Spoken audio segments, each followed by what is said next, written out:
आज डाउटनेट आप डाउनलोड करें। डाउटनेट पर अपने सभी गणित, रसायन विज्ञान, भौतिक विज्ञान और जीव विज्ञान के डाउट्स का करो सफाया।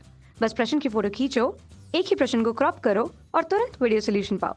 अभी डाउनलोड करें। नमस्कार दोस्तों, स्वागत करता हूं आप सभी का। आपका प्रश्न किसी हाइड्रोजन जैसे आयन की बामर श्रेणी तथा लाइमन श्रेणी की प्रथम लाइनों के तरंग दैर्ध्य का अंतर 53.59.3 नैनोमीटर है। ठीक है ना। तो इस आयन का नाम बताओ तथा हमें जो रेडबर्ग नियतांक दिया है वह हमें दिया है 109678 प्रति सेंटीमीटर। ठीक है ना। तो आइए हम इस प्रश्न को हल करते हैं तथा अपने उत्तर को निकालते हैं। ठीक है। तो जो हमारा हाइड्रोजन जैसे परमाणु के लिए, जैसे कि इसमें कह रहा है, उसके जो हमारे लैम्डा को निकालने के लिए जो सूत्र होता है वह इस प्रकार से होता है रेडबर्ग। ठीक है ना। रेडबर्ग समीकरण द्वारा, जिसे हम रेडबर्ग समीकरण कहते हैं, रेडबर्ग समीकरण द्वारा। ठीक।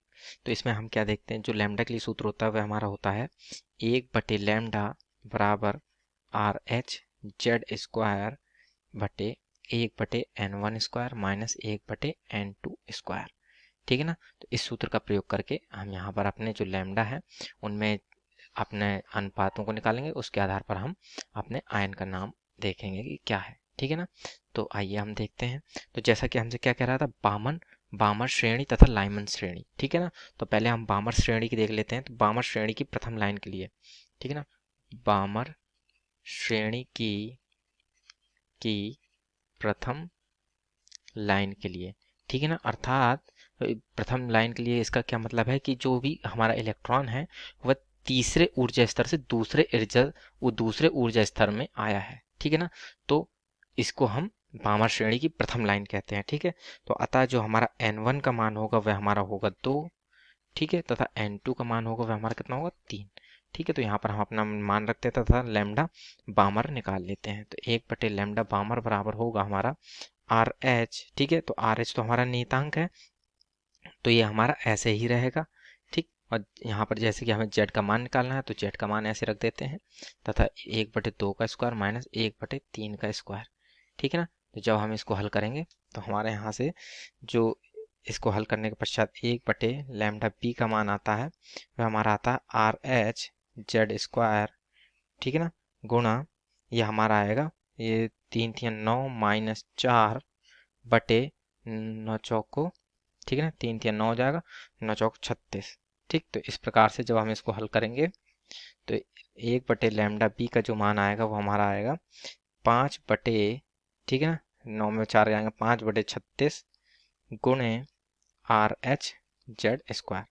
ठीक है ना। तो इस प्रकार से हमारा आ जाता है। तो जो लैम्डा बी का मान आएगा वह हमारा क्या आएगा 36 ठीक है ना, लैम्डा बी का मान हमारा आ गया 36/5 गुणा RH जेड स्क्वायर। ठीक है। तो इसको हम पहली समीकरण दे देते हैं इसका नाम। ठीक है। ये हमारे बामर श्रेणी के लिए आ गया। ठीक है। अब हम लाइमन श्रेणी के लिए प्रथम लाइन के लिए लिख लेते हैं लैम्डा का सूत्र जो होगा। तो लाइमन श्रेणी के, ठीक है ना, श्रेणी की प्रथम लाइन के लिए, ठीक है ना। तो इसका क्या मतलब है कि यदि कि इसका मतलब यह है कि जो हमारा इलेक्ट्रॉन है वह हमारा दूसरा ऊर्जा स्तर से पहले ऊर्जा स्तर में आया है। ठीक है ना। तो n1 का मान हमारा कितना हो गया 1 तथा n2 का मान हमारा कितना हो जाएगा 2। ठीक है ना। तो इस प्रकार से हमारे ये n1 n2 के मान हो गए। तो 1 वही हम रेडबर्ग समीकरण में नाम रखेंगे, मान रखते हैं। तो 1/L वो लैम्डा एल अर्थात लाइमन के लिए है RH जेड स्क्वायर 1/1 का स्क्वायर माइनस 1/2 का स्क्वायर। ठीक है ना। तो जब हम इसे हल करेंगे तो 1/लैम्डा एल बराबर आएगा हमारा RH जेड स्क्वायर 4 माइनस 1/3/4। ठीक है। अर्थात जब लैम्डा एल का मान निकलेगा तो आएगा हमारा 4/3 RH जेड स्क्वायर। ठीक है ना। तो इस प्रकार से हमने लाइमन श्रेणी के लिए भी लैम्डा का मान निकाल लेते हैं। ठीक। और ये हमारा समीकरण नंबर 2 आ जाएगा। ठीक। तो जैसा कि हमसे अभी प्रश्न इन्होंने बताया था कि जो लाइमन श्रेणी है तथा जो बामर श्रेणी, इन दोनों के बीचों में जो तरंग दैर्ध्यों में अंतर है वह है हमारा 59.3। ठीक है ना। देख लेते हैं हमें कितना क्या दिया था कि क्या कह रहा था, बामर श्रेणी तथा लाइमन श्रेणी की प्रथम लाइनों के तरंग दैर्ध्यों का अंतर 59.3 नैनोमीटर है। ठीक है ना, तो इसको लिख लेते हैं। ठीक है, तो कैसा कह रहा था, प्रश्नानुसार, ठीक है, प्रश्नानुसार, ठीक, तो हमने क्या देखा था कि lambda B minus lambda L का मान हमें दिया है 59.3, ठीक है, नैनोमीटर में था, इसे सेंटीमीटर में परिवर्तित कर लेते हैं तो -7 सेंटीमीटर, ठीक है ना, अर्थात 59.3 गुणा 10 की घात -7 सेंटीमीटर में ये परिवर्तित हो गया। ठीक है, तो अब यहाँ पर हम समीकरण 1 व 2 से हम यहाँ पर अपना इनके मान रख देते हैं। तो समीकरण 1 व 2 से, ठीक है, तो इधर पे हमने इसके मान रखते हैं जब, तो जो लैम्डा बी का मान था वह हमारा कितना था, वह था हमारा 36/5, ठीक है, 36/5 RH/Z² माइनस लैम्डा एल का मान है 4/3 RH/Z², ठीक है, बराबर 59.3 गुणा 10 की घात -7, ठीक है ना।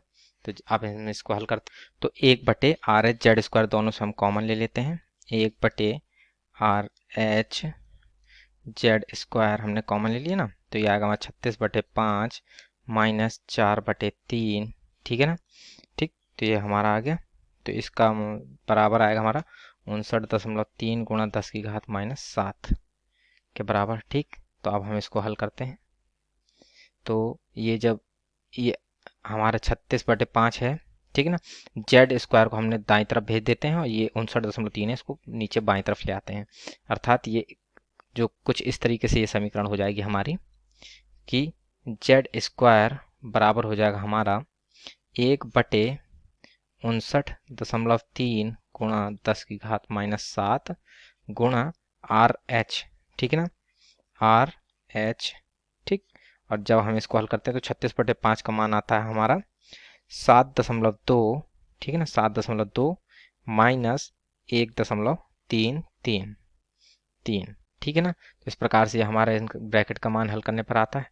तो जब Z इसको हम हल करते हैं, ठीक है ना, हम यहाँ पर RH का जो मान दिया था वह भी रख देते हैं, तो ये हमारा जब इसको 7.2 में से -1.33 का, तो हमारा मान आएगा 5.867, ठीक है, बटे 59.3 गुणा 10 की घात -7, ठीक है, और गुणा RH का हमारा कितना मान है 109678, 109678, ठीक है ना, तो इस प्रकार से हम इसका मान रख देते हैं। तो अर्थात जब हम इसको हल करते हैं तो हल करने के पश्चात जो हमारा Z का पूरा मान आता है, इसको हमने हल किया तो Z का मान हमारा Z अर्थात Z² का मान आता है हमारा यहाँ पर हल करने पर 9, ठीक है ना, तो अर्थात जब हम Z² के लिए स्क्वायर रूट करेंगे तो स्क्वायर रूट 9 बराबर हमारा कितना आएगा 3, ठीक है ना, तो इस प्रकार से ये हमारा Z का मान आ जाता है 3,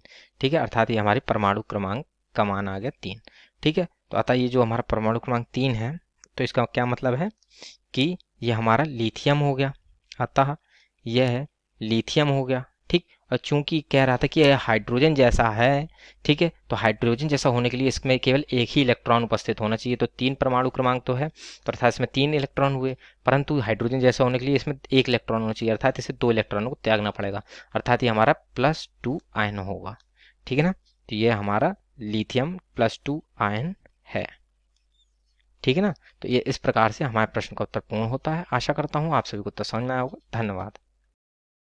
कक्षा 6वीं से 12वीं से लेकर नीट, IIT, JEE वो एडवांस के लेवल तक 1 करोड़ से ज्यादा छात्रों का भरोसा। आज ही डाउनलोड करें डाउटनेट ऐप या व्हाट्सएप करें अपने सारे डाउट्स 8400 400 400 पर।